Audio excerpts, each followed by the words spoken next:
Let me quickly quash another lie we tell. And I've been hearing that lie a lot in the security circle. The reason why we don't want to go in there and fight these bandits and recover these people is to avoid collateral damage. It's a lie. I'll remind you, 2020, an American, Walton, was arrested by a bandit group of terrorists, a bunch of terrorists. 6 of them, they took him. The Americans contacted the same Nigerian government. They got intel about where he was. They brought in Naval SEAL into this country, conducted an operation, killed 6 of the terrorists, evacuated the man, took him to the American embassy in Niamey in Niger, from there en route to America. President Trump went on the air and bragged about it. Our own, we never see the bandits being killed in a rescue. You heard what President Bolaji Akinyemi said that day. When we did everything and we're ready for the Americans to be to fight Boko Haram, all of a sudden, as regards the Chibok girls, we saw that the gas mask, terrorists were already wearing them. The gas mask they were supposed to gas. So who is doing the infiltration? And this pattern is repetitive. The question is, when next will it happen? And when it happens next, it's still going to be the same modus operandi. The government will never hear that in a rescue operation, they get these people killed. Every effort to get these people killed, they stop it. President Buhari, the first thing he did when he came into power was he stopped that agreement that the Jonathan government had with mercenaries. So you see, while we deceive ourselves with a false illusion that yes, they are back home, what were the terms and conditions? What did we lose? We lost the fear of the state because the state is supposed to have the autonomy of violence. They asked Buhari, a journalist asked him, what are we doing about these bandits? They were called bandits then. And he said they will take care of them and let them go back to where they come from. That's President Buhari. I'm quoting him directly. The people pay protection fee to these terrorists. Their allegiance is not. That's why they cover them all. You mean the public, the general public? Yes. The people within that area where they operate, they prefer the protection of the terrorists than the protection of the federal government because they are not getting any protection from the federal government. Mr. Dennis Amakri, do you agree in that? Do you agree to that, please? That is I agree totally with him. Oh my God. That one bandit in Katsina killed an assistant commissioner of police and put on his uniform to come for dialogue in Katsina. He did not even discard the uniform. After killing him, took his gun, he wore that uniform with the epaulets in place, with the rank in place, and came to Katsina for an open meeting in the uniform of an assistant commissioner of police, and he murdered. Hey, Abdurrahman Jankare is one of the most notorious bandits in Northwest. He was even the one who masterminded killing of late Aminu, the Assistant Commissioner of Police and Area Commander of Dutama Zone. Now, when he killed him, because it was in my local, he left from Kulfi police station to where he will go and do the operation because he was a very fine officer, incorruptible, and all this, everybody knows about him. Now, when he went for that operation and they encircled him based on certain kind of betrayal within his own cycle, I believe, when he was killed by that Jankari, the following day, all the big bandits in the area had a party in Saskia, one village about 10 kilometers from Dutama, and they are celebrating the killing of late Amin. And Jankari came with the uniform of Amin, and they were hailing him. He went to the party, yes, with the uniform of Amin. Now everybody know, and from time to time he'll put the uniform and be going around the town. So when this so-called peace deal which they arranged, when he came for that meeting, he came with the uniform of late Amin with the name Amin Umar. During a peace deal. During a peace deal. And so you were there, you have the police, who they kill as sub-commissioner of police. So, and why I tell you it cannot be a normal peace, because the conditionalities were given by the bandit directed that no police should come with uniform. Do the Nigerian government still deny the abounding terror? Do they still deny this is another religious war before the peoples of the earth? U.S. Congressman Riley Moore has said the harrowing stories of what Christians suffered at the hands of Fulani terrorists will remain with him for the rest of his life. Moore is currently in Nigeria alongside a U.S. delegate on a fact-finding mission concerning Christian genocide in Nigeria, perpetrated by Fulani terrorists and other Islamic terrorist groups. In a post on X, Moore had said while in Benue, he met with dozens of Christians who were driven from their homes and subjected to horrific violence and now live in IDP camps. They told harrowing stories that will remain with me for the rest of my life. One woman was forced to watch as they killed her husband and 5 children. She and her unborn child barely escaped. Another woman's family was unalived in front of her, and her baby was ripped from her womb. One man's family was hacked to death in front of his eyes, and his arms permanently mangled. There are more than 600,000 Christians in IDP camps in Benue State alone. These Christians should be able to live in their ancestral homeland without fear of genocidal Fulani, Moore states. In this time and age, when the social media has democratized access to information, that people are using the same media to deny reality. And people are exaggerating what the President of the United States has promised to do. He only promised to help us deal with terrorists who have been dealing with Christians in this place. He didn't say in any tweet anywhere that he was coming to invade Nigeria for anything. I don't think so. But you know, the people are now using the media to say, oh, he's interested in our oil. It's an economic issue. Why did he want to do it? They did this one in Libya. They did this in Iraq. They did this in, why is he interested? And he has failed. And they are using the same media to get even some people who have become crisis merchants in Nigeria to be using misinformation and disinformation. And they are making us to believe that we do not like the president, that they are targeting the president. No. This problem began long before even 2009 when Boko Haram manifested itself. True.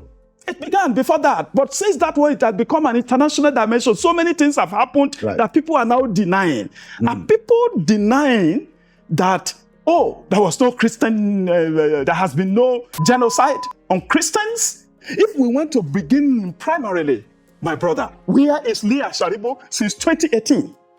Of 113 captives. Like that. She was singled out because she denied her faith. Yeah, they refused to release. She refused, they wanted her to deny her faith. They refused to release her till date. You attended so many media security meetings, even under Buhari, where I asked this question more than 5 times. Where is there? They have been promising. They left her because she's a Christian. We heard that she was given back. Her father is still in the police force. Wow. It was this same Reno Omokri who found out when there was a Reno Omokri.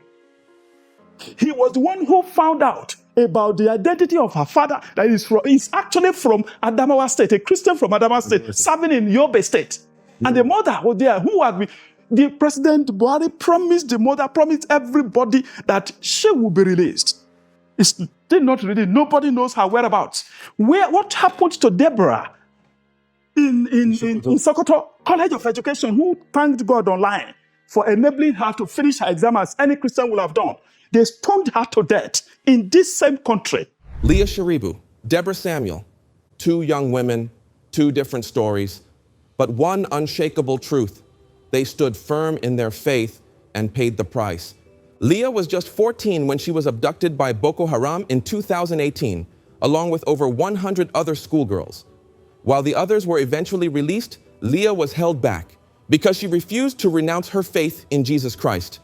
A child left in captivity because of her religious beliefs. Isn't that a religious war? Although Leah is a biblical name of Hebrew origin that means delicate or weary, it may not be completely true for the one who had been held hostage for 6 years by Islamic terrorists because she stuck to her faith.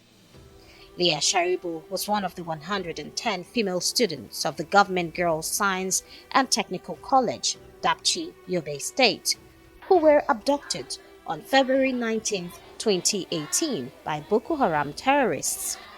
While others were released by the terrorists following negotiations, Leah, then 14 years old, was still being held captive because she refused to renounce her Christian faith.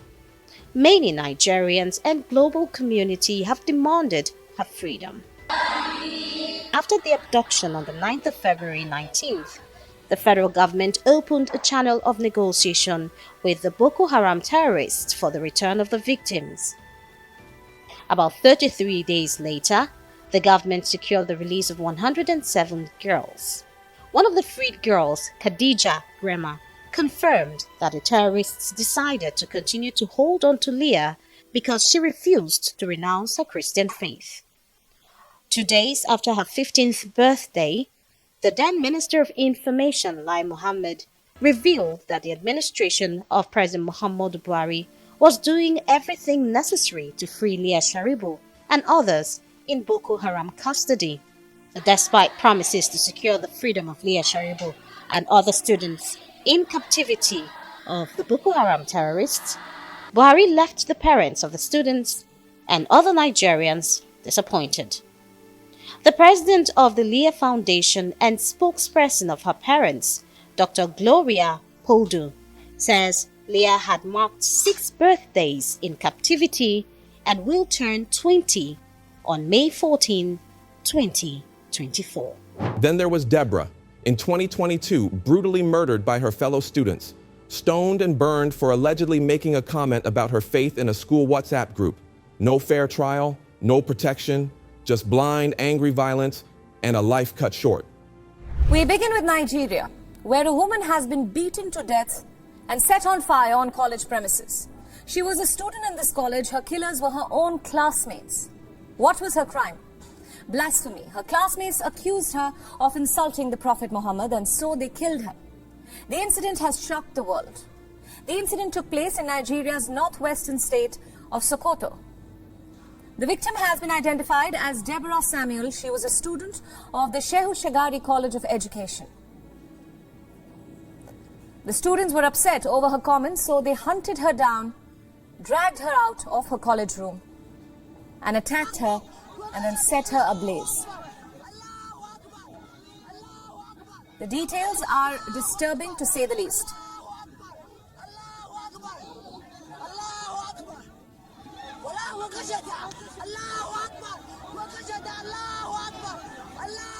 The police have arrested 2 suspects and have promised to nab all those involved in the attack. The video of the attack has gone viral with the hashtag Justice for Deborah. An online petition has also been launched seeking punishment for her killers. What's more disturbing is that this is not the first such incident in Nigeria. Cases of vigilantism and people being jailed for blasphemy keep happening periodically. And in most cases, those accused of blasphemy are from the minority community. And it's not just armed vigilantism that is of concern. Terror groups like the Boko Haram frequently attack villages and kill civilians based on their beliefs.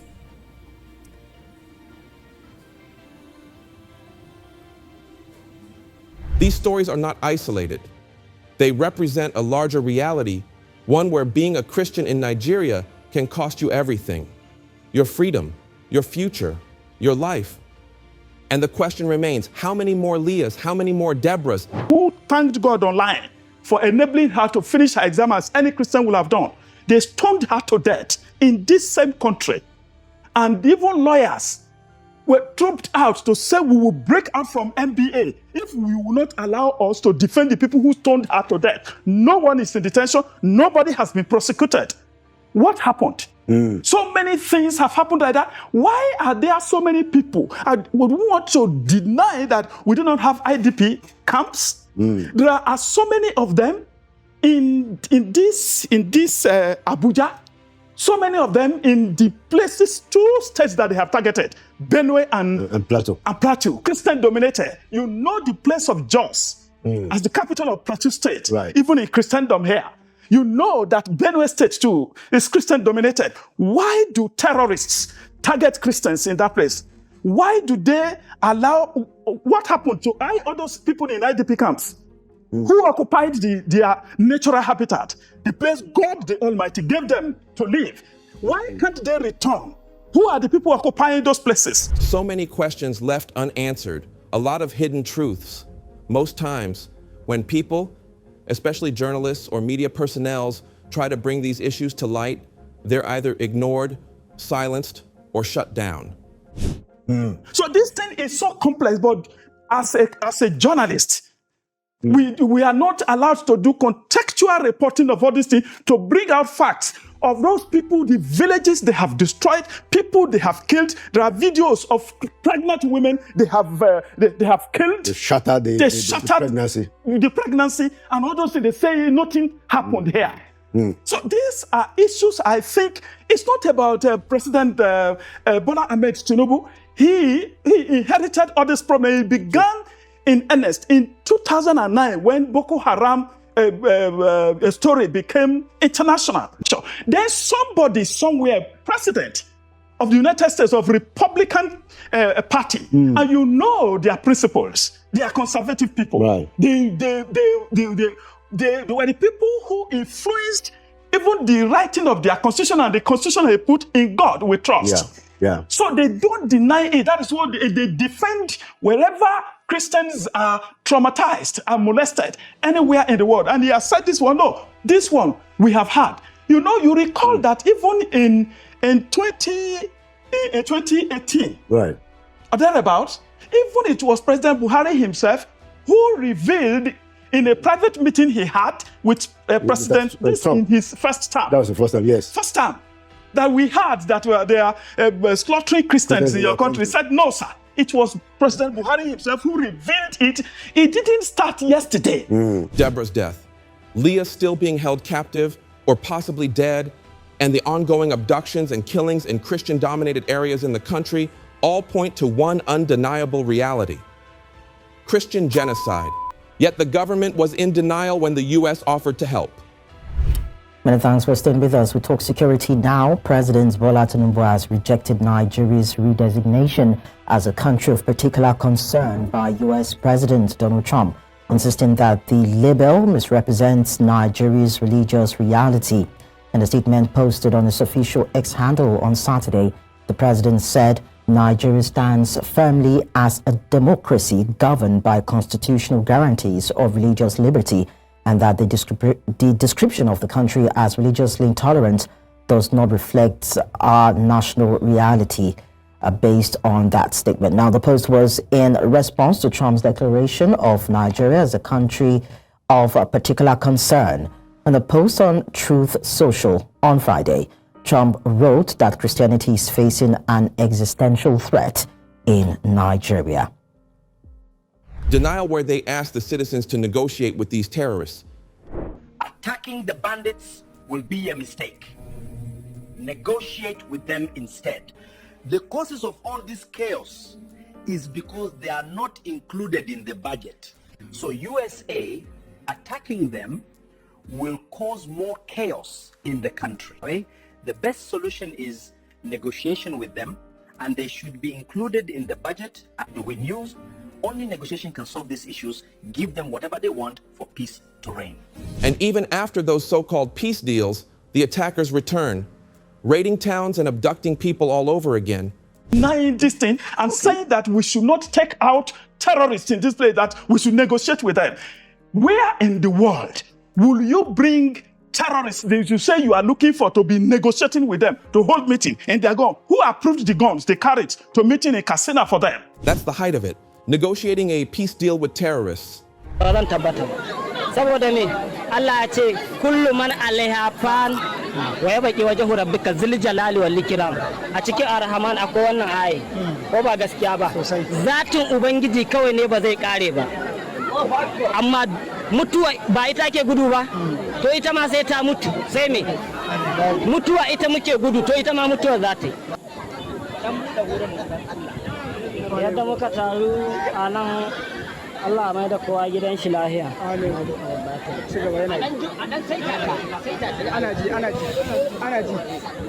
Yadda muka taru Allah mai da kowa gidan shi lahiya.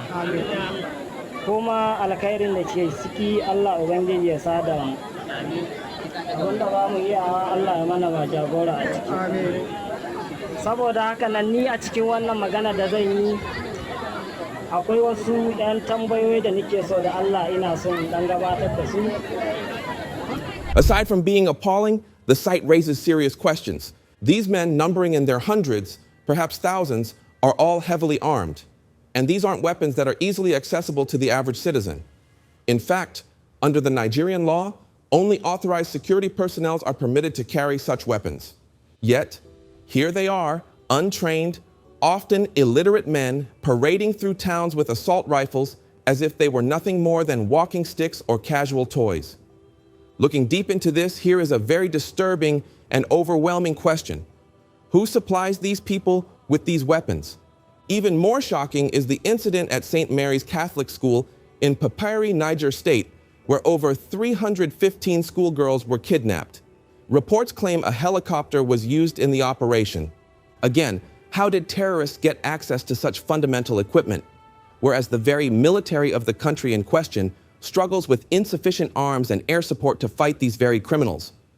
We also have inside information, although we won't mention names, that there are people in the Nigerian military who want to finish the terrorists, and that they were restrained by political appointees in this government. It's been reported, for instance, that there was a time they almost got Bello Turji within their range, but they were altered, and several other instances like that.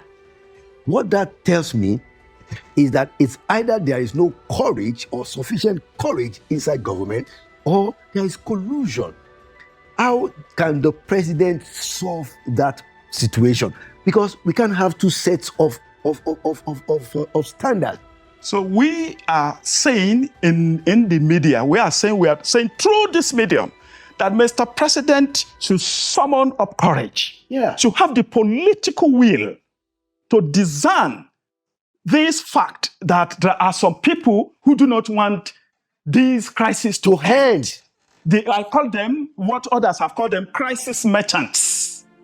I do not believe that we do not have capacity in the military to crush this.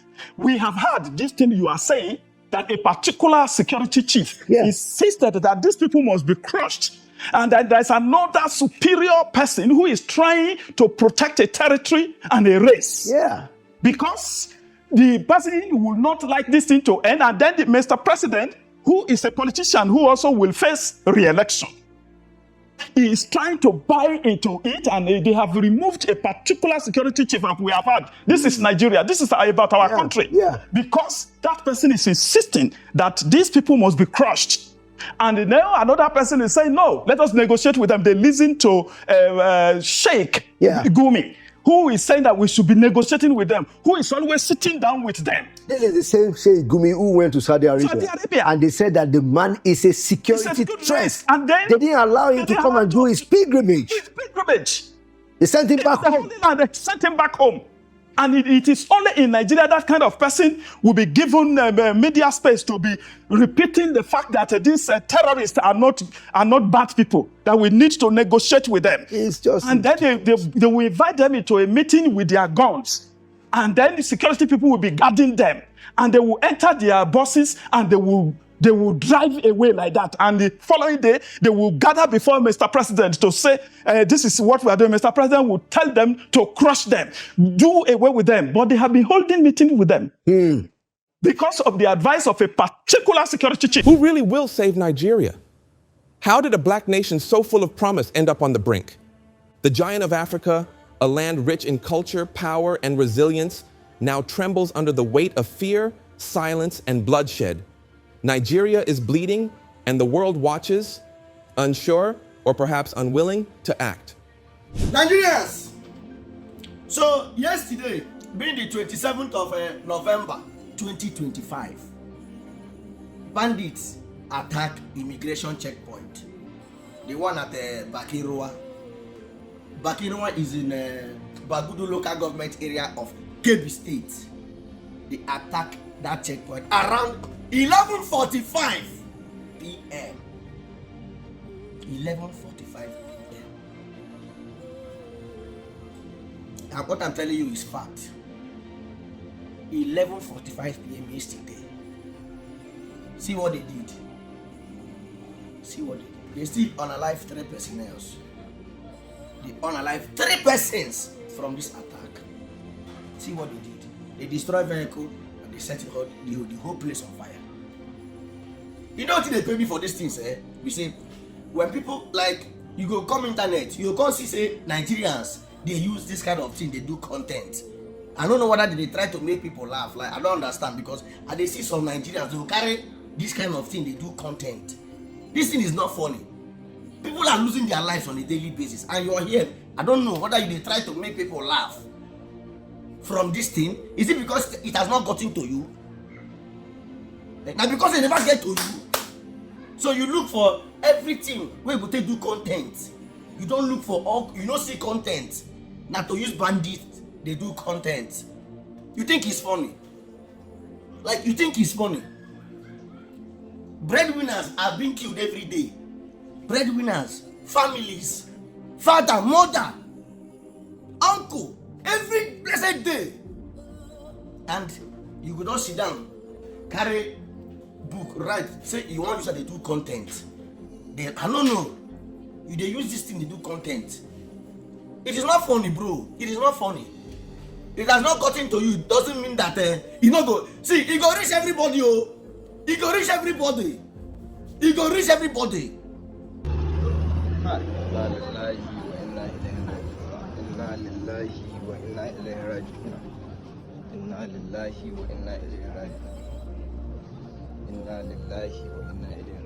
Wannan fa mutum ne gashi nan.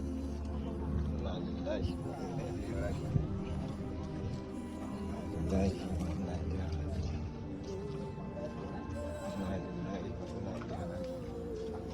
Amma masallacin ma sun kona. Wai a ce ma mutum wai ga mutum yana ci. A bakin ruwa kenan fa wannan. A bakin ruwa. Wancan ma mutum ne.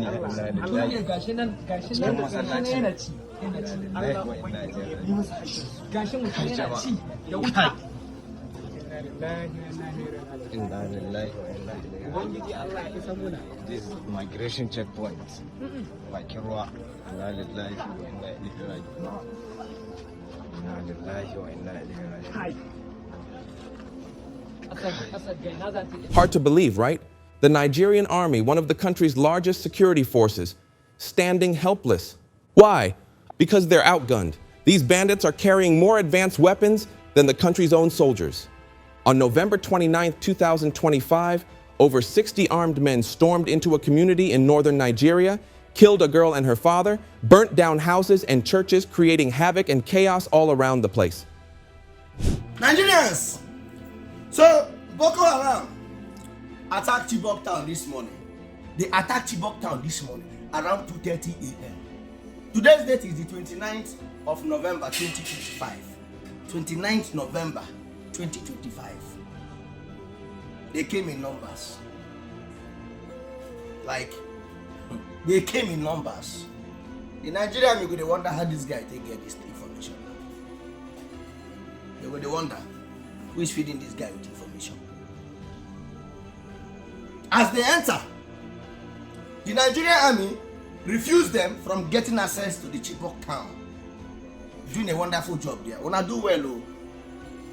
Nigerian army refused them from getting access to Chibok town. They engage them. They like, you know the kind of what they call them, bullet where they fly up. No be small thing. But then again, Nigerian army refused them from getting access to the Chibok town. Which after these guys no comfy enter Chibok town, then Nigerian army relax. Nigerian army can't relax. They don't do their job from not allowing these guys to enter Chibok town. Forgetting that these guys, there are other communities there, other small villages there. Other small villages there where If these guys, they go back, they will attack them. And what happened with this now? Vientiane town was attacked. And this Vientiane town, Vientiane community was attacked. This Vientiane community, they're 5 kilometers away from where the Nigerian army engaged this Boko Haram. 5 kilometers. They stopped them from entering Chibok town. Then these guys no come get access to enter. As they were going back, they enter Vientiane. They unalive a father and his daughter. Not just that, they burnt the house. And the image they very painful.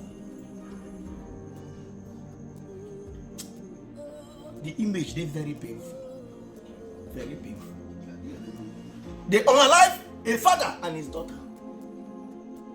Even one small boy will rush enter bush to hide himself. The torchlight of the boy. As you know, say they don't go now, they see torchlight. They open fire for that torchlight. Place where they see torchlight. That boy was hit from that area. This thing shooting.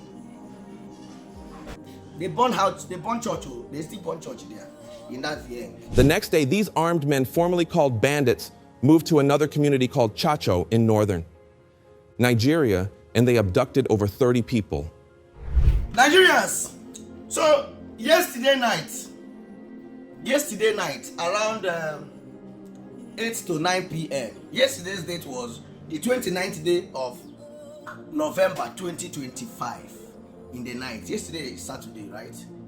Bandits in numbers, they attacked Chacho community. Chacho is in Wuno local government area of Sokoto state.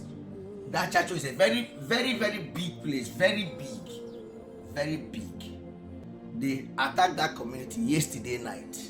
This thing happened around 8 to 9, immediately after a wedding ceremony. So the reception, they strike immediately, and they kidnap 30 people. 30.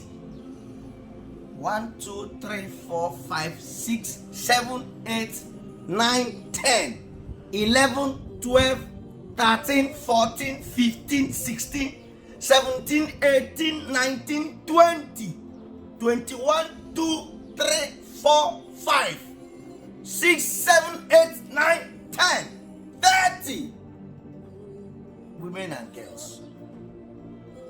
Women and girls, including the bride and the bridesmaid. This one happened yesterday in Sokoto. That's how overwhelming and heartbreaking the insecurity in Nigeria has become. Imagine being the bride after days, weeks, even months of dreaming, planning, and praying for your big day. The dress is ready. The guests have arrived. Joy fills the air. Then suddenly, it all shatters. Gunshots, screams, chaos. The joy of a lifetime turned into terror in a single moment. That is the definition of a country now, a shame to what a black nation should be. Nigerians! Yesterday, in the afternoon of yesterday, around 2:20 p.m., 20 minutes past 2 of yesterday, being the 7th of October 2025, also Tuesday, right?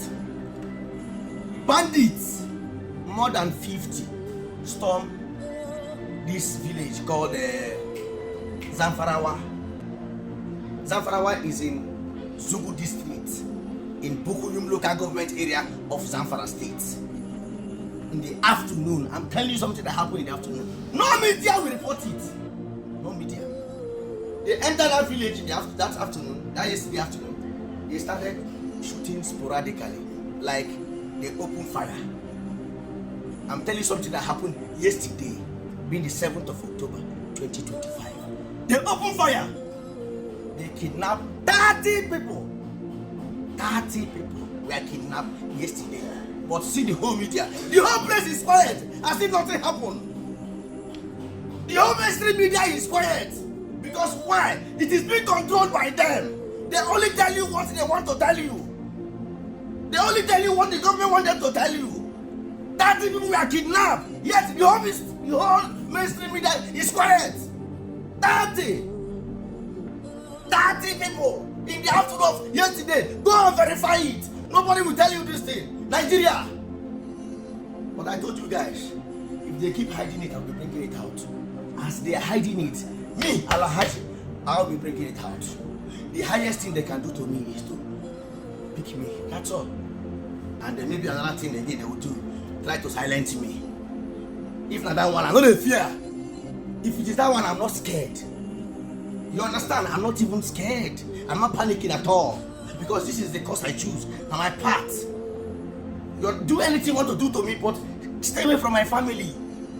Come on, my papa name there. Take away my mother's name there. Remove my sister's name. Remove my brother's name. That's all. Do to me, it's okay. That's all. Only do to me. But you see this social media space, if they keep hiding it, I'll keep bringing it out to the public. 30 Nigerians, wherever you are, 30 people were kidnapped yesterday in Zamfara State in the afternoon. The village where this thing happened is Zamfarawa. Zamfarawa is in Suku district, Bukuyum local government area of Zamfara State. Now this thing happened yesterday, being the 7th of October 2025. That's what happened yesterday, but the media will not tell you. They will not tell you. They will not tell you. But you know the story. I can't live here without telling the federal government of bandit to forsake. In all of these, no single intervention from the government, not a single response from the police, just silence. Nigerians, they have entered Kano. You know I told you guys that these guys are gradually entering, right? They have entered. They have entered Kano. The almighty Kano, they have entered. Yes, so yesterday, being the 29th of November 2025, bandits in their numbers, what I'm telling you is, bandits in their numbers, they attacked Sohonyari, Yankamaye village. This village is inside the Shanyawa local government area of Kano State. The next day they struck again. Nigerians, they struck Kano State again. They struck Kano State last night. Remember they entered the day before yesterday, the 29th, where they attacked 2 communities in Kano State. Remember, Yankamaye, where they kidnapped 3 persons and unalived 1 old woman. And another community that is in the border of Kano and Katsina, where they abducted 7. But the Nigerian army swooped into action, did a very good job, secured the release of the 7 persons that were kidnapped in that community.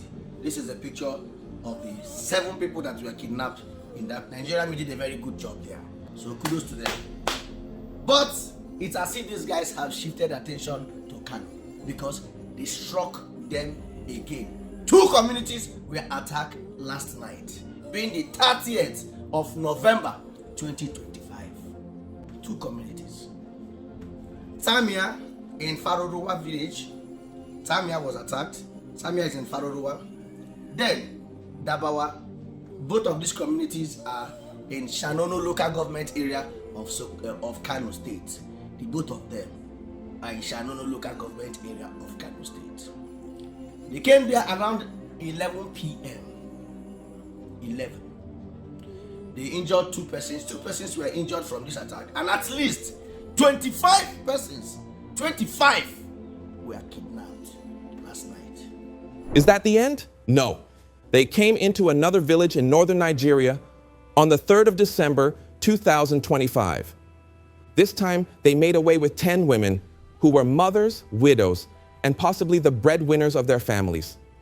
Nigerians, so yesterday, being the 3rd of December 2025, 3rd of December, bandits attacked Dagulao community.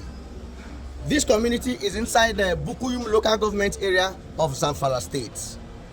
They came there around 11:30 to 12.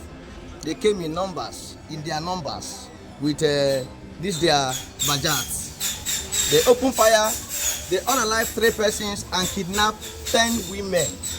10 women were kidnapped. Is that all? Definitely not. They returned on the 4th of December, this time, with a different motive. An entire community, already struggling to survive, was slammed with an outrageous demand of 30 million naira to be paid within 4 days. Nigerians, so the residents of Kuramota community is inside the Bungudu local government area of Zamfara state. So the residents of these communities are crying for help.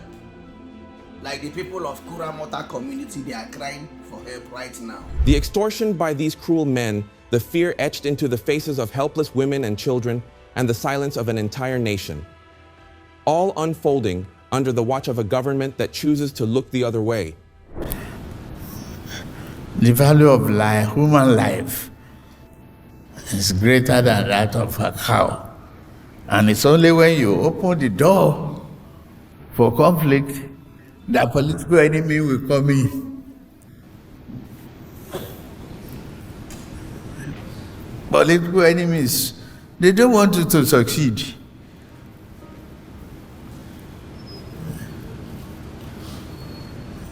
Have you just realizing that, Governor?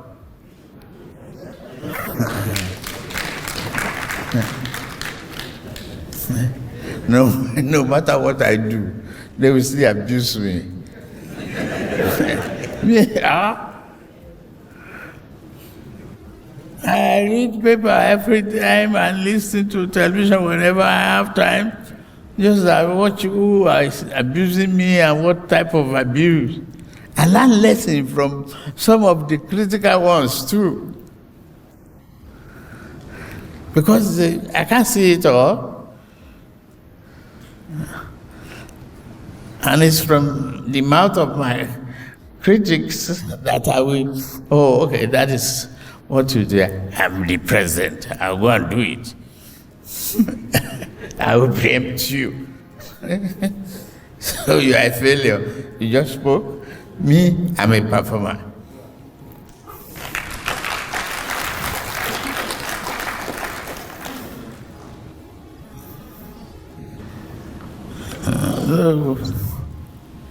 That's the way it is. And what in the world is he talking about? This for a fact shows how nonchalant, complicit, and dreamy the Nigerian government is in the face of a terror consuming it. And look at that. The soldier in the background behind the president happens to be shedding a tear.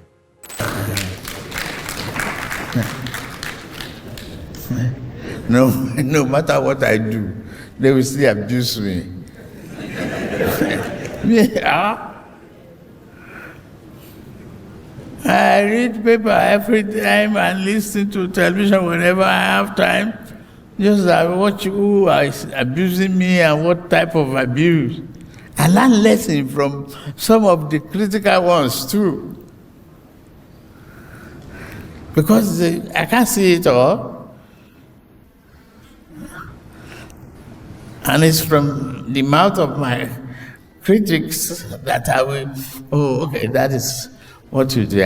I'm the president. I'll go and do it. I will preempt you. So you are a failure. You just spoke.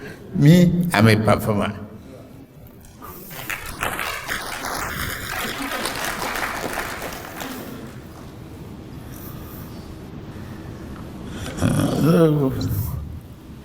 That's the way it is. What should one imagine is the cause for that right there?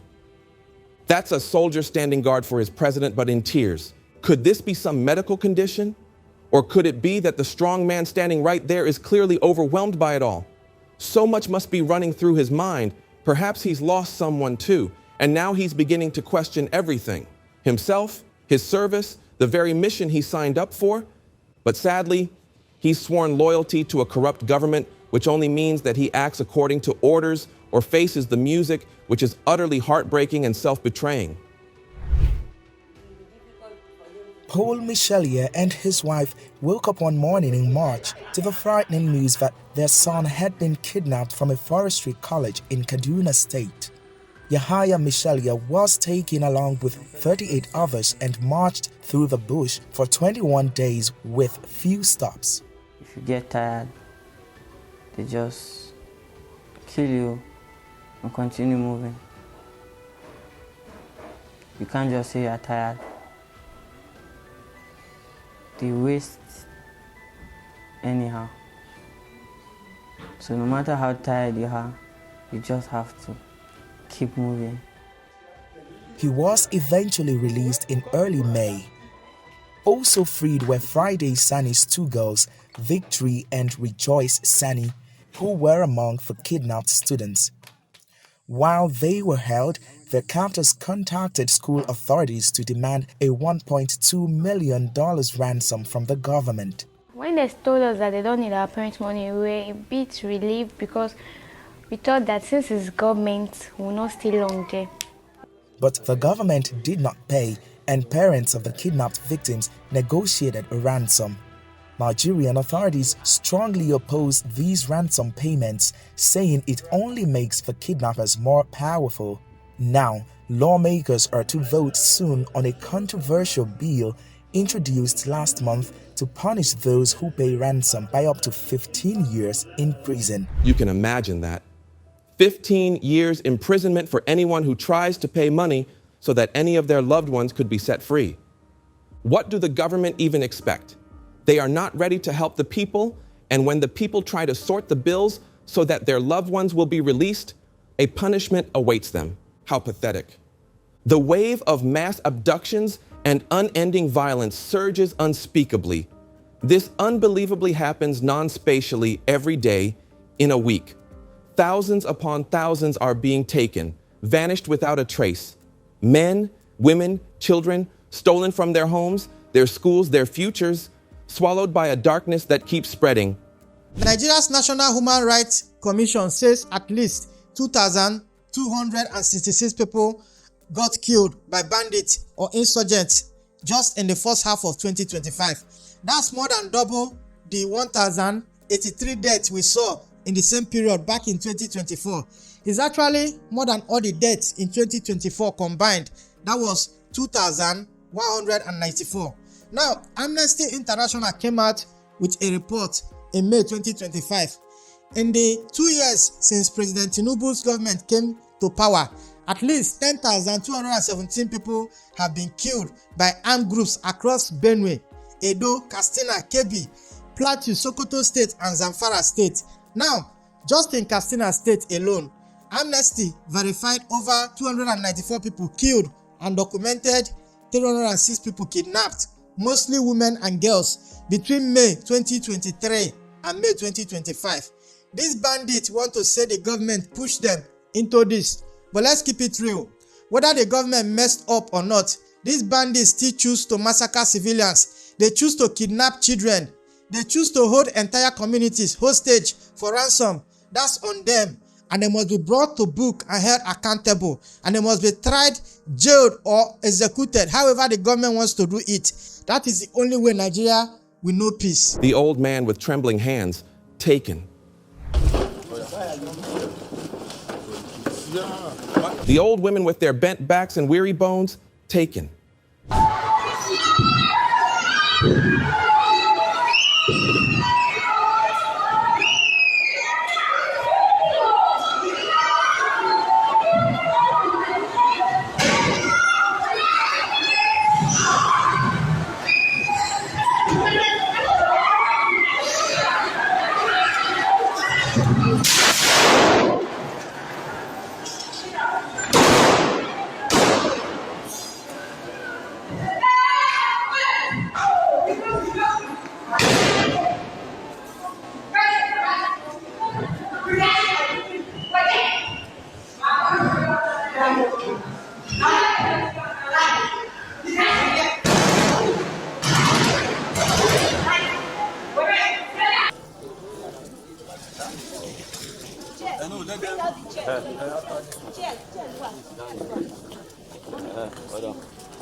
The young, fragile school children with wide, terrified eyes, taken.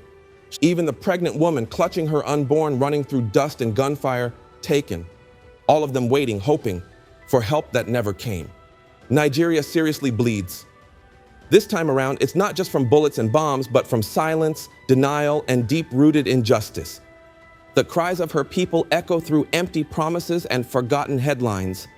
And as the darkness spreads, one question remains: who will save Nigeria? Is it the government, the international community, or maybe it starts with us, with awareness, with bold voices, with action that refuses to look away? Because a black nation this rich in culture, strength, and spirit should never be left to die in the shadows. Share this, speak up, don't let the world forget. Nigeria still matters. Her people still matter. Thanks for watching. See you in our next video.